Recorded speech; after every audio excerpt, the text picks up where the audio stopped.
নমস্কার বন্ধুরা, আমি প্রিয়াঙ্কা চলে আসলাম নতুন আরও একটি সকালে। আর আমার নতুন আরও একটি ব্লগে তোমাদের অনেক অনেক স্বাগত। কেমন আছো তোমরা সকলে?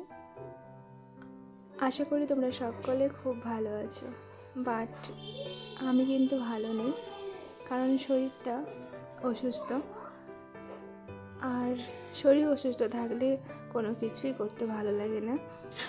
তবে কোনো কিছু যদি তুমি খুব ভালোবাসো আর সেটা যদি তোমার ভালোবাসার ক্ষেত্রে হয়, তাহলে কিন্তু তোমার শরীর না চাইলেও তুমি মন থেকেই করবে, কারণ যে জিনিসটা তুমি মন থেকে ভালোবেসে ফেলেছো সেটা কিন্তু তোমাকে করতেই হবে। তো সেটাই আমার রোজকার ডিউটি, সেগুলো তো অবশ্যই তোমাদের সঙ্গে শেয়ার করতে করতে তোমাদের হঠাৎ যদি শরীর সাথ না দেয় তাহলে কিন্তু ভালোও লাগে না, তেমন অনেক কষ্ট হয়, আবার খারাপও লাগে। তবে যাই হোক, খারাপের মাঝেও তোমাদের সঙ্গে যে এইরকম কথা বলি, প্রত্যেকটা দিন গল্প করি, সেটা কিন্তু অনেক ভালো লাগে আর মন থেকে অনেকটাই শান্তি পাই। তার জন্য দেখো, যতই শরীর খারাপ থাক না কেন, তোমাদের সঙ্গে আবারও সেই চলে এসেছি শেয়ার করতে। আর কি হয়েছে, কালকে রাতে সন্ধেবেলা ভীষণ মাথা ঘোরাচ্ছিল, পুরো পড়েই যাচ্ছিলাম, এরকম চোখ বন্ধ করতেই পারছিলাম না, ভীষণ মাথা যন্ত্রণা। আর এতটাই অ্যাসিড গ্যাস থেকেই হয়েছে। আর এমনিতে আমার হিমোগ্লোবিনেরও সমস্যা আছে, তো আমি ইদানিং কোনো কিছু বুঝতে পারি না যে কেন মাথা ঘোরায়, হিমোগ্লোবিনের প্রবলেমে না গ্যাসের জন্য। এবারে হঠাৎ হলে না বুঝেই অনেক কিছু চেষ্টা করি, একবার হয়তো অ্যাসিডের ওষুধ খাই, তারপরে গ্যাসের ওষুধ, তারপরে হিমোগ্লোবিন যদি সমস্যা হয় তো সেটা এরকম করার চেষ্টা করি। তো অনেকটা পরে বুঝতে পারি যে এটা এই কারণে হয়।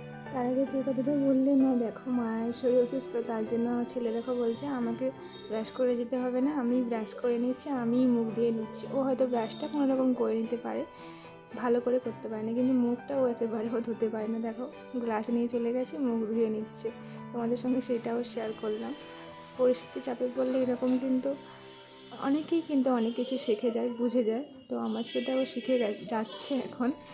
তারপরে দেখো ওকে কিন্তু একটু করে মুখ ধুয়ে দিয়েছি, তারপরে আমি আবার চলে এসেছিলাম মুখ ধুতে। আমার শরীরটা একেবারে ভালো নেই, ভীষণ মাথা টলাচ্ছে।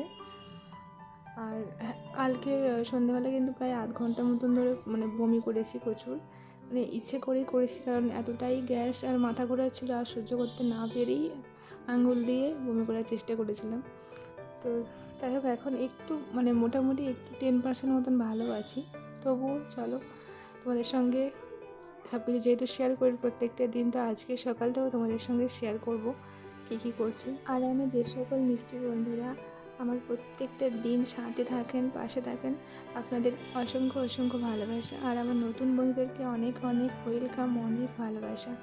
আর আমার এই ভিডিওটি যদি কোনো অংশ তোমাদের ভালো লেগে থাকে, তাহলে আমার এই ছোট্ট পরিবারের একজন মিষ্টি বন্ধু হয়ে থেকে যেতে পারো।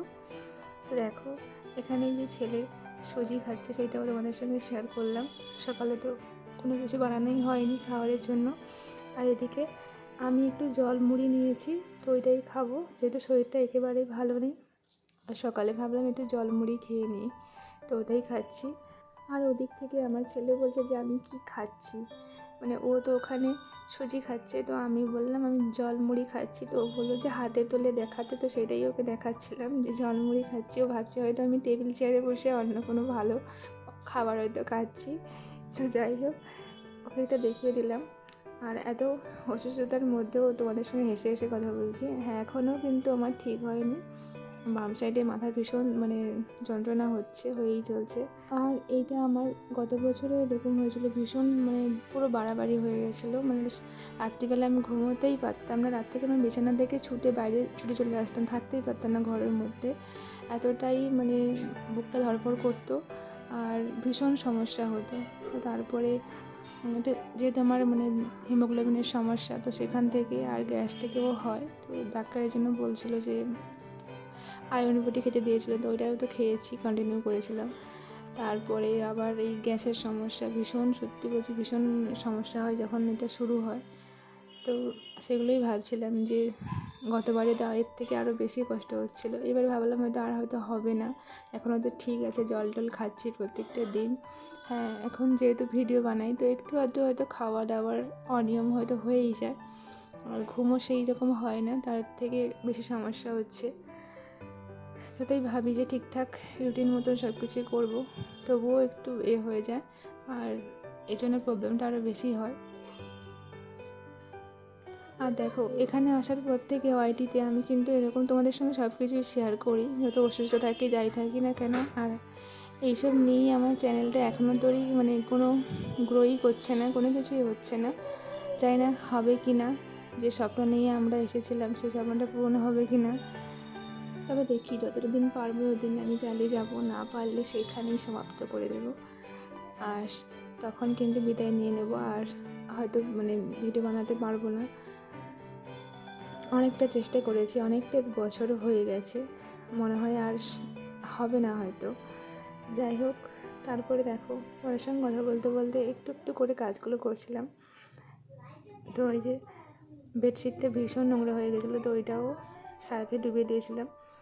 আর আজকে রান্না বান্না সেরকম কোনো কিছুই হবে না, আলু সেদ্ধ আর মসুরের ডাল, মানে ডাল বলাটাই ভুল হবে, ডাল তো আছে, আমি তো খাবো মসুরের মানে ওই যে জল জল ঝোলটা, তো ওটাই খাবো, তার জন্য বেশি করেই কিন্তু জল দিয়ে দিয়েছে।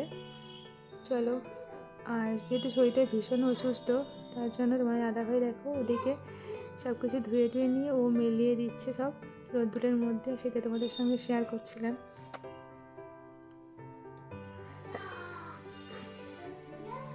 আজকের ব্লগটা একেবারেই ছোটো ব্লগ, ভাবছিলাম দেবো না, তবুও যেহেতু অসুস্থ থাকা সত্ত্বেও তোমাদের সঙ্গে একটু একটু করে ক্লিপগুলো নিয়েছিলাম, তাই তোমাদের সঙ্গে শেয়ার করলাম। আর অসুস্থ থাকলে সত্যি মন না ভালো থাকলে কোনো কিছুই করতে ভালো লাগে না।